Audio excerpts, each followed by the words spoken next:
In the spring of 1949, a crane at Newport News lowered a 15-ton steel plate onto a set of keel blocks. It was the first of 11 plates planned for the bottom of a ship that had no equal anywhere on Earth. 82,000 tons, over 1,000 feet long. A flight deck with no island, no bridge, no tower. No silhouette that any sailor had ever seen on a carrier before. It was built to launch bombers heavy enough to carry an atomic weapon across an ocean and bring the crew home alive. The date was April 18, 1949. The ship was called United States. 3 years of design work, wargaming, and model testing had led to this single morning. 5 days later, it was over. No congressional hearing, no public debate. A single order signed by a man who had held his job for less than a month stopped the work cold. The scaffolding came down. The plates were cut apart for scrap. The keel that had just been laid was never laid again. A cabinet secretary would resign within hours. A 4-star admiral would lose his command within months. And an anonymous memo typed by a man no one had heard of would trigger the most public feud between America's armed services in the 20th century. This is the story of a ship that existed for 5 days, and the war inside the Pentagon that killed it before it ever touched water. In 1947, the United States Air Force did not exist. For 29 months before that, American air power had lived inside the Army, a branch of a branch, its bombers and fighters answering to generals who had spent their careers thinking about infantry divisions and artillery lines. Then on September 18, 1947, that arrangement ended. The National Security Act split the armed forces into 3 separate services, and for the first time in American history, the men who flew and the men who dropped bombs had a Pentagon office of their own, a budget of their own, and a seat of their own at the table where the next war would be planned. They did not waste the opportunity. The doctrine that took hold inside the new Air Force was simple. And to the men who believed it, it was not really a doctrine at all. It was a fact of physics, as fixed as gravity. The next war would not be won by armies crossing a border, or ships crossing an ocean. It would be won, or lost, in the first hours, by long-range bombers carrying atomic weapons deep into enemy territory before the enemy could do the same. Everything else, infantry, artillery, aircraft carriers, was preparation for a war that atomic bombers would make unnecessary to fight. The bomber built to prove this was already taking shape on the runways of Fort Worth, Texas. 6 enormous piston engines, a wingspan longer than a football field, a combat radius that could reach targets no other aircraft in the American arsenal could touch. Conveyor called it the B-36. The men who believed in it called it the future. By 1949, this was not a theory confined to one branch of the Pentagon. It was the working assumption of the Secretary of Defense, the working assumption of the White House Budget Office, and, increasingly, the working assumption of a Congress eager to shrink a post-war military that had ballooned to fight a war that was over. If one bomber, flown by one crew, could deliver the same destructive force as 1,000 World War II raids combined, then every dollar spent on anything else was a dollar spent on the past. It was, by 1949, close to unquestionable. Aircraft carriers had won the Pacific. Everyone agreed on that. But the men writing the checks had already decided the Pacific was the last war, not the next one, and that the next one belonged to bombers flying alone, high and far, with no Navy required to get them there. The United States Navy did not accept this. The Navy's answer to the bomber-only doctrine was not an argument. It was a ship. If the Air Force believed the next war would be decided by long-range bombers carrying atomic weapons, the Navy's senior planners reasoned, then the Navy needed a way to carry those same bombers to sea, closer to the target, harder to detect, and impossible for any single land base to threaten with one strike. The idea was not modest. It called for a vessel unlike anything that had ever been built, designed from the keel up around a single requirement: launch and recover aircraft heavy enough to carry an atomic bomb across an ocean. That requirement changed everything about what a carrier was supposed to look like. Every carrier the Navy had built during the Second World War carried an island, the tall command structure rising from the starboard side of the flight deck, Home to the bridge, the radar masts, the flag plot where admirals directed a battle. United States had none of that. Naval architects stripped the island away entirely, leaving a flush deck, a flight deck with nothing rising above its surface, uninterrupted from bow to stern. The reasoning was blunt. The bombers this ship was built to launch had wings so wide and flight profiles so specific that even a standard carrier island created an obstruction the aircraft could not safely clear on approach or takeoff.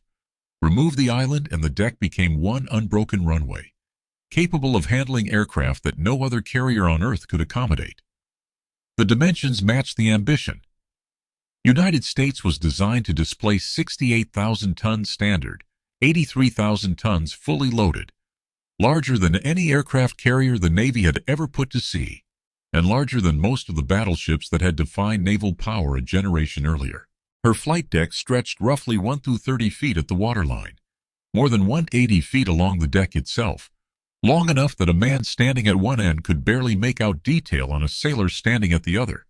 To move a ship that size, engineers specified 8 Foster Wheeler boilers, feeding 4 Westinghouse steam turbines, generating a combined 280,000 horsepower, and driving 4 enormous screws, each more than 20 feet in diameter. The result was a top speed of 33 knots, fast enough to keep pace with the fleet's fastest escorts, despite a hull larger than anything those escorts had ever screened. Getting aircraft on and off that deck required equipment no carrier had used before. United States was designed with 4 deck edge elevators, aircraft lifts mounted on the sides of the flight deck rather than cut into its surface, so that raising a plane from the hangar below never blocked flight operations happening elsewhere on deck. She carried 4 catapults, the steam and hydraulic-assisted launch systems, that fling an aircraft from a standstill to flying speed in the length of a football field, sized and positioned specifically to handle bombers heavier than anything previously launched from a moving ship. And those bombers were the entire point. United States was built to operate a new class of carrier-based aircraft, designed around a payload capacity that reached 100,000 pounds, heavy enough to carry the atomic weapons of the era, which in 1949 could weigh as much as 5 tons apiece. No fighter, no torpedo bomber, nothing in the Navy's existing air wing came close to that requirement. The ship existed to solve one problem: get a bomber that size off a deck, into the air, and over a target that a land-based Air Force base could not reach. Armament was almost an afterthought bolted onto a ship built for one purpose: 8 5-inch guns, 16 76mm autocannons, up to 20 smaller 20mm anti-aircraft guns. Respectable defense for an escort vessel, modest for something meant to sail into contested waters alone, ahead of the fleet, carrying the nation's atomic strike capability, on an unarmored, undefended flush deck. It was, on paper, the most radical aircraft carrier ever designed. It was also in the enthusiasm to get nuclear-capable bombers onto Navy flight decks, a ship whose flaws its own advocates were reluctant to examine too closely, because the bombers built to fly from her deck were, in some cases, too large to be struck down into the hangar below at all. None of that mattered yet. In the spring of 1948, the ship existed only as blueprints, wind tunnel models, and a number of 5, the number of carriers in her class that the Navy hoped eventually to build. The path from blueprint to steel began, as it usually did, with a number written into a federal budget. President Harry Truman approved construction of the new class of carriers after Congress provided the funding in the Naval Appropriations Act of 1949. It was not a decision made lightly or quickly. Naval planners had spent close to 3 years refining the concept, running preliminary designs through review after review, testing scale models in the seakeeping tanks at the David Taylor Model Basin in Carderock, Maryland, engineers watching miniature hulls pitch and roll through simulated ocean swells, adjusting the design a fraction of a degree at a time before a single full-size plate was ever cut. The contract itself went to Newport News Shipbuilding and Dry Dock Company in Virginia. By 1948, already the most experienced builder of large aircraft carriers in the country, having delivered fleet carriers throughout the Second World War. Winning the contract for United States was, in the language of the shipyard, the natural next step. The company that had built the ships that won the Pacific would now build the ship meant to secure the Navy's place in the atomic age that followed it. Truman formally approved construction on July 29, 1948. Ordering the ship was the easy part. What followed was nearly a year of engineering refinement, revised drawings, adjusted specifications. The slow grinding process by which a concept on paper becomes a set of instructions precise enough to hand to a shipyard. Every detail mattered on a vessel with no precedent to copy from. There was no sister design to borrow from, no previous flush deck carrier whose lessons could simply be transferred. Every choice, the elevator placement, the catapult spacing, the hull form itself, had to be worked out from first principles. By the spring of 1949, the design was finished. The funding was secured, and the shipyard was ready. On April 18, 1949, workers at Newport News lowered the first keel plate into position in the dry dock.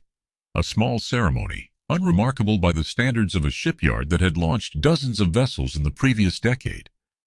It was the first of 11 plates planned for the carrier's keel, the literal backbone of a ship that would, if completed, be the largest and most expensive vessel the United States Navy had ever built.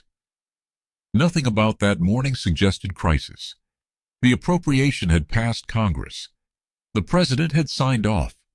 The contractor was proven.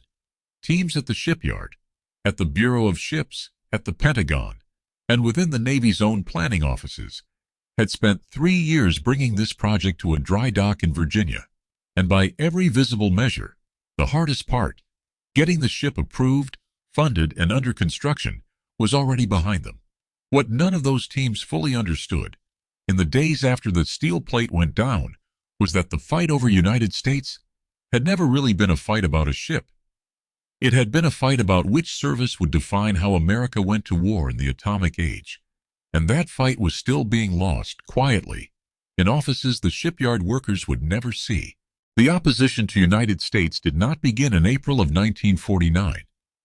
It began the moment the ship was still a proposal, before a single dollar had been appropriated, before Newport News had won the contract, before Truman had signed anything at all. Inside the newly independent Air Force, the reaction to a Navy carrier built around atomic-capable bombers was immediate, and it was not subtle. If the entire justification for a separate Air Force rested on the claim that long-range strategic bombing was the decisive weapon of the next war, then a Navy vessel built to deliver that same capability from the sea was not a complementary tool. It was a direct challenge to the reason the Air Force existed as its own branch in the first place. General Hoyt S. Vandenberg, the Air Force Chief of Staff, put the objection in writing. In a memo sent to Secretary of Defense James Forrestal, Vandenberg laid out in blunt terms his service's position on the Supercarrier, and its purpose, in the words later attached to the memo, was to prevent Congress from committing any further to approving the ship. This was not a technical critique of flush decks or deck-edge elevators. It was a fight over budget, mission, and institutional survival, conducted through internal Pentagon correspondence months before construction ever began. The Air Force had a weapon of its own to point to, and it was already flying. At an airfield in Fort Worth, Texas, Convair was building the B-36 Peacemaker, 6 enormous piston engines, a wingspan longer than a football field, and a combat radius that let it reach targets deep inside enemy territory without refueling, and without a single sailor, a single carrier, or a single Navy base anywhere in the flight path. To the men who believed in strategic air power, the B-36 was proof that the entire premise of United States was unnecessary. Why build an 82,000-ton ship, a novel flush deck design with no precedent, a specialized air wing that did not yet exist, and a shipyard's worth of engineering risk, when a bomber already under construction could deliver the same weapon to the same target without any of it? This was the argument that mattered inside the Pentagon budget offices, and by 1949 those offices were run by men who found it persuasive. The country was shrinking, a military that had ballooned to fight a war already 3 years finished. Every dollar was being weighed against every other dollar, and a carrier that had never been built Competing against a bomber that had already flown was not a fair fight in the rooms where the money got decided. For the Navy, the B-36 was more than a competing weapons system. It was an existential threat dressed up as a budget line. If Congress and the Pentagon accepted the Air Force's argument that strategic bombers alone could deliver America's atomic deterrent, then naval aviation lost its claim to a role in the most important mission in American defense policy. Carriers would remain useful for conventional operations, for supporting ground troops, for controlling sea lanes. But the weapon that mattered most, the one that dominated every budget conversation in Washington in 1949, would belong entirely to someone else. That was the argument the Navy could not afford to lose. And it was the reason United States existed in the first place, not simply as a ship, but as a claim that naval aviation had a place in the atomic age. And that place required exactly the kind of vessel now rising in the dry dock at Newport News. By the spring of 1949, both sides understood exactly what was at stake. This was no longer a disagreement between engineers about the best way to deliver a weapon. It was a fight over which branch of the American military would define the next 50 years of national defense. And the man who would decide it, a Secretary of Defense barely a month into the job, had already made up his mind before the keel plate at Newport News had cooled. His name was Louis A. Johnson. He was 58 years old, and he had held the office of Secretary of Defense for less than a month. Before Washington knew him as a cabinet secretary, it knew him as a lawyer, a fundraiser, and a man who had built his career on political loyalty. He had served as Assistant Secretary of War under Franklin Roosevelt in the 1930s. He had chaired Truman's Finance Committee during the 1948 presidential campaign, a campaign few political observers had expected Truman to win, and one Johnson had helped fund and organize when the party's own leadership had all but written the president off. When Truman needed a Secretary of Defense willing to take a budget scalpel to a military establishment that had grown fat and unfocused since 1945, he turned to the man who had just proven his loyalty in the only currency that mattered in that White House. Johnson took the job with a mandate, and he had a philosophy to match it. He believed, without much reservation, that naval aviation was approaching obsolescence in an age of atomic weapons and long-range bombers. Carriers, in his view, were expensive, vulnerable, and increasingly irrelevant to the kind of war the United States was most likely to fight next.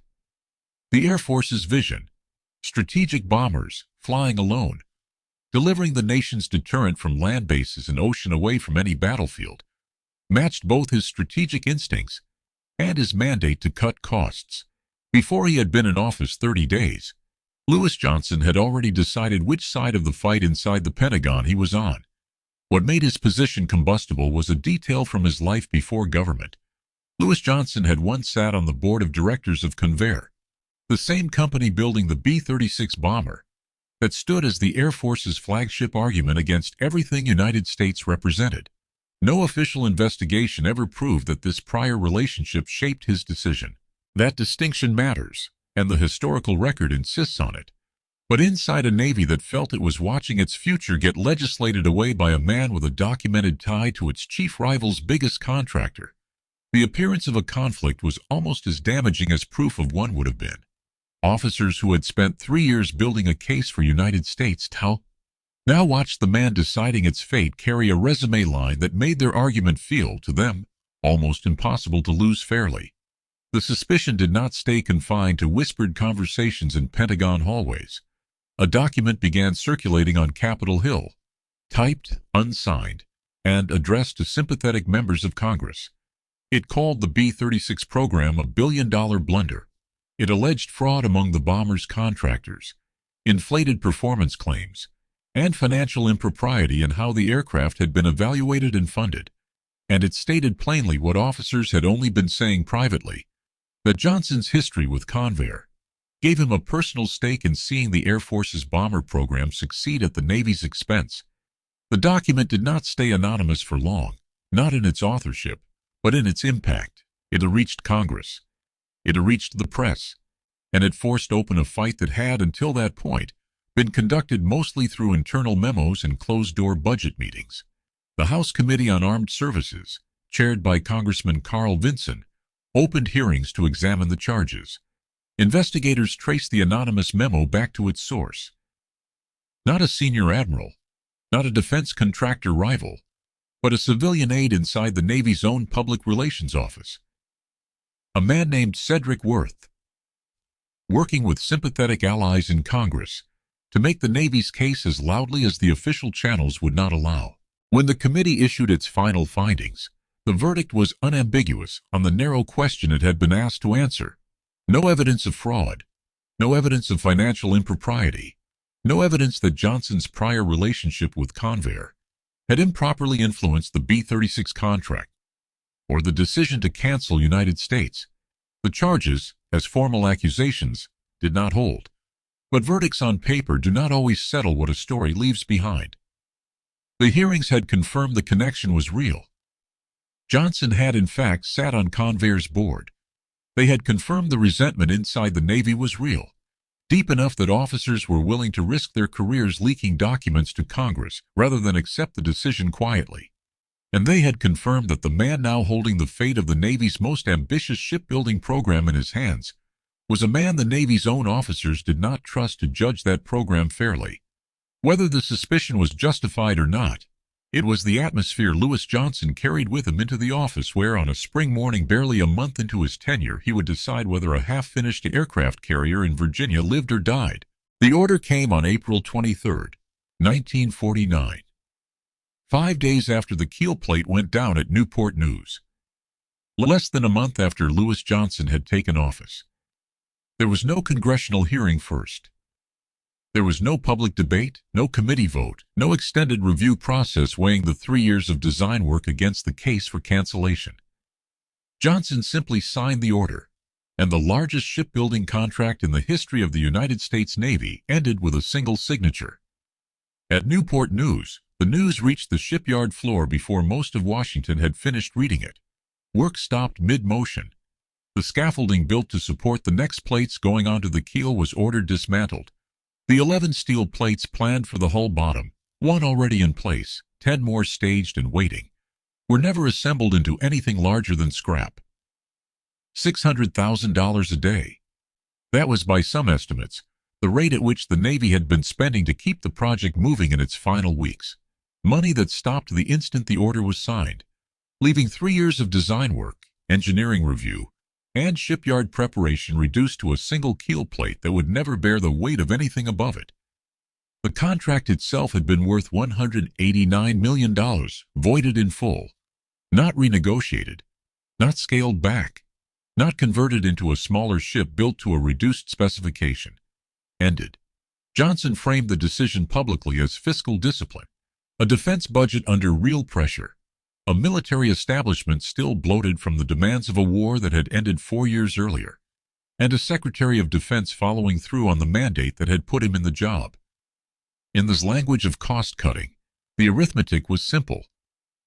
An 189 million ship, competing against a bomber program already flying, in a budget environment where every dollar had to justify itself twice.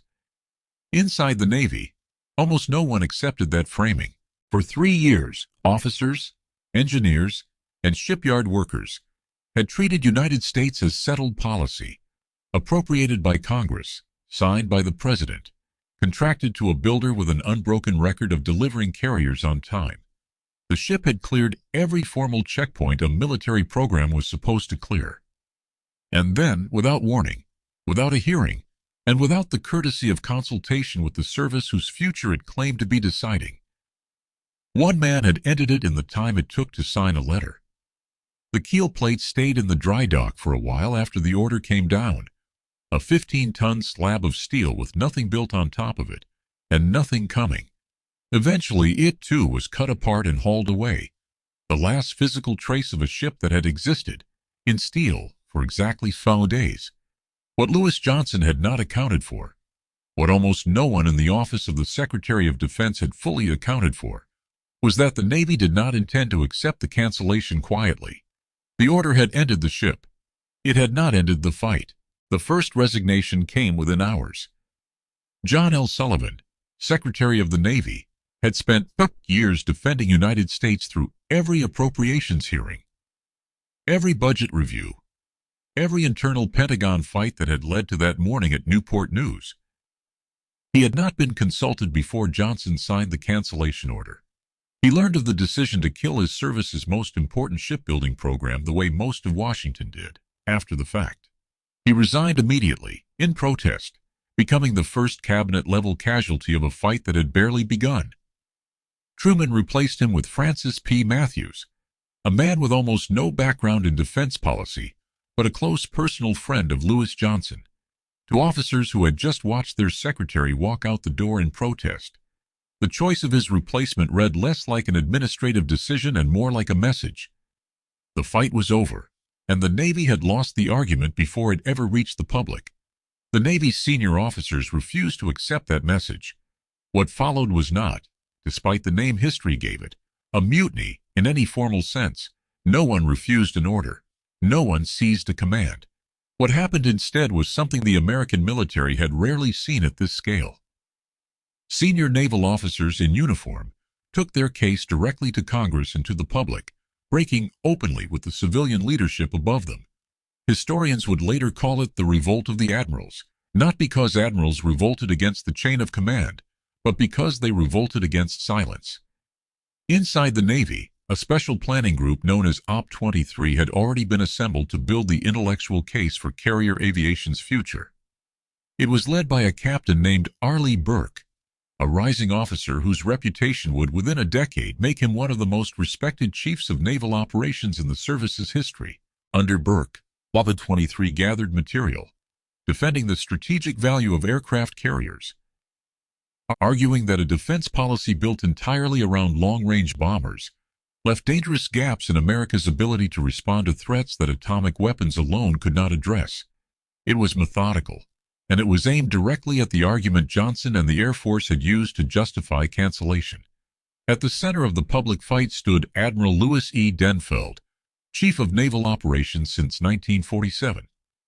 Denfeld had not started the conflict looking for a confrontation. By most accounts, he initially tried to serve as a mediator between the Navy's frustrated officer corps and Johnson's Pentagon, a service chief attempting to keep a policy disagreement from becoming a public crisis. That effort did not hold. As congressional hearings into the cancellation and the broader B-36 controversy dragged through the summer and fall of 1949, Denfeld found himself testifying before the very committee investigating the decision. And when he testified, he did not defend Johnson's position. He defended the Navy's. It was a position with consequences. A four-star admiral, the Navy's highest-ranking uniformed officer, had gone on the record before Congress questioning the judgment of the civilian Secretary of Defense who had ordered the cancellation. In the ordinary chain of command, that kind of public disagreement from a service chief was almost unthinkable. Denfeld had crossed a line most officers before him had never approached, not through insubordination but through honest testimony that happened to contradict his civilian superiors. The hearings themselves, chaired by Congressman Carl Vinson, stretched on for weeks, pulling in officers, contractors, and Pentagon officials to testify about the B-36, about United States, and about whether the country's entire defense strategy had been distorted by inter-service rivalry, personal ambition, or both. Reporters filled the hearing room daily. For a brief period in 1949, the internal machinery of American military budgeting, usually conducted far from public view, played out in the newspapers like a courtroom drama. By the time the committee issued its findings, the fight had already cost the Navy more than a single ship. It had cost the service its secretary, exposed the machinery of Pentagon budget politics to a public that rarely saw it, and put a chief of naval operations on record against the civilian leadership he was supposed to serve. None of the men who had spoken out yet understood exactly what that would cost them personally. That reckoning was still to come. The reckoning came in three parts, and it came to three different men. John Sullivan's cost was the smallest, in the sense that it came first and came fastest. He had resigned in April, the morning the cancellation order was signed. And there was no second act to his story inside the Pentagon. He left government service, and the Navy's civilian leadership passed to Francis Matthews, a man whose primary qualification, In the eyes of the officers he now oversaw was his friendship with Louis Johnson. Admiral Louis Denfeld's cost came slower, and it came from the man he had once tried to serve as an honest broker. Denfeld's congressional testimony during the fall of 1949, testimony that had defended the Navy's position over the objections of his own Secretary of Defense, did not go unanswered. In October 1949, President Truman removed him as Chief of Naval Operations. It was, on paper, a routine change in military leadership, the kind of rotation that happens in every service, in every era. In practice, everyone in Washington understood exactly what had happened. A four-star admiral, the highest-ranking officer in the United States Navy, had told Congress an inconvenient truth about a decision made above his pay grade, and it had ended his tenure at the top of his service. Denfeld had not lost his rank. He had lost his command, and with it, the platform from which the Navy's case had been made. The steepest cost fell on a man who had never held a position of institutional power to begin with. Rear Admiral Daniel V. Gallery had made his name as a wartime commander, but by 1949 he was better known for his pen than his ship commands. Writing for the Saturday Evening Post, Gallery had thrown himself into the public fight over United States with an intensity few active duty officers would risk. His final article, titled, "Don't Let Them Scuttle the Navy," was blunt enough and public enough that Johnson reportedly wanted him court-martialed for gross insubordination. Gallery avoided that fate. He did not avoid its consequences. The promotion to vice admiral that his career trajectory had pointed toward simply stopped arriving. He finished his career at the rank he held when the controversy began, a career effectively ended not by a court-martial, but by the quieter, more permanent mechanism of a promotion list that no longer included his name. 3 men, 3 different ranks, 3 different roles in the fight, 3 different forms of the same lesson. In the spring and fall of 1949, speaking against the Secretary of Defense's judgment, even when the speaking was honest, even when it was later vindicated by events, carried a price that Washington collected without ever needing to hold a formal trial. None of them had killed the ship. They had only refused to stay quiet about who did. In June of 1950, 14 months after Louis Johnson signed the order that ended United States-North Korean forces cross the 38th parallel, and the strategic assumptions that had justified canceling an aircraft carrier collided with a war that no atomic bomber, flying alone from a runway in the continental United States, could do anything about. Korea was not the kind of war the B-36 had been built to fight. It called for close air support over mountainous terrain, for naval gunfire against coastal positions, for carriers stationed close enough to a battlefield to keep aircraft in the air within minutes of a request from troops on the ground.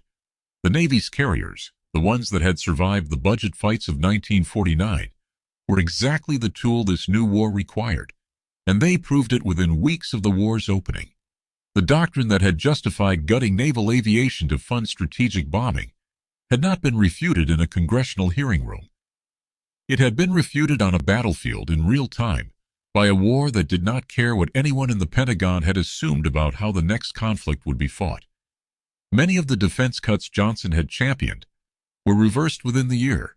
The military budget that had been shrinking since 1945 began expanding again, and naval aviation, carriers, air wings, the entire case that Op 23 had built and Denfeld had testified to, found itself no longer fighting for survival, but for expansion. Louis Johnson himself did not remain Secretary of Defense long enough to see the full reversal. He was replaced within months of the Korean War's outbreak. His tenure remembered less for fiscal discipline than for the ship he had killed, and the admirals he had cost their careers. United States, the ship itself, never returned. The design was formally abandoned. Its class canceled in full. 5 carriers planned, 5 never built. The entire concept of a flush deck, islandless supercarrier retired, along with the keel plates that had been cut apart for scrap in the spring of 1949. But the ideas did not die with the ship. When the Navy went back to the drawing board, the resulting design carried forward much of what United States had pioneered, adapted onto a hull that made room for an island after all. The Forrestal-class carriers, the first of which entered service in 1955, kept the deck edge elevators that United States had introduced, aircraft lifts mounted on the flight deck's edge rather than cut into its surface, exactly as United States had specified 6 years earlier. They kept the reinforced flight decks built to handle heavier aircraft. They kept the steam catapult concept refined for a new generation of naval aviation. Forrestal led to Kitty Hawk. Kitty Hawk led to the nuclear-powered Enterprise. And by the 1960s, the basic architecture, deck edge elevators, angled and reinforced flight decks, steam catapults capable of launching aircraft far heavier than anything from the Second World War, had become the Nimitz class. 10 ships that would define American naval power for the next half-century. The lineage continues today in the Gerald R. Ford class, the newest carriers in the fleet, still built around design principles that trace back, in a straight line, to a ship that existed in steel for exactly 5 days in 1949. Was the Navy right in the argument it made in 1949? On the narrowest question, whether the country needed a specialized flush-deck carrier built around bombers too large for any existing air wing, the honest verdict is more complicated than the Navy's own advocates wanted it to be. United States, as designed, carried real flaws. An air wing that did not fully exist yet, aircraft too large in some cases to strike down into the hangar below, an armament suite modest for a ship meant to operate alone. The ship that was canceled was not, in its exact form, the ship the Navy would have wanted 5 years later. But on the larger argument that naval aviation had an irreplaceable role in American defense strategy, that a doctrine built entirely around long-range bombers left dangerous gaps a war could expose within months, the Navy was proven right in the most direct way history offers, by watching that gap open exactly where they had warned it would, on a peninsula in Asia that Lewis Johnson had never planned for. Convair's B-36 continued flying for another decade, a symbol of the strategic bombing doctrine that had briefly defined American defense policy. It was eventually retired, replaced by faster jet bombers as the technology it represented aged out of relevance. The same fate, on a longer timeline, that its advocates had once predicted for the aircraft carrier. The keel plate cut apart in 1949 left no physical trace. There is no ship named United States in the modern Navy. No hull number CVA-58 painted on anything that ever put to sea. What survived was not the ship. It was the argument the ship had been built to make, carried forward, plate by plate, principle by principle, into every carrier that followed it down the ways. They took the contract. They took the steel. They could not take the argument it was built to prove.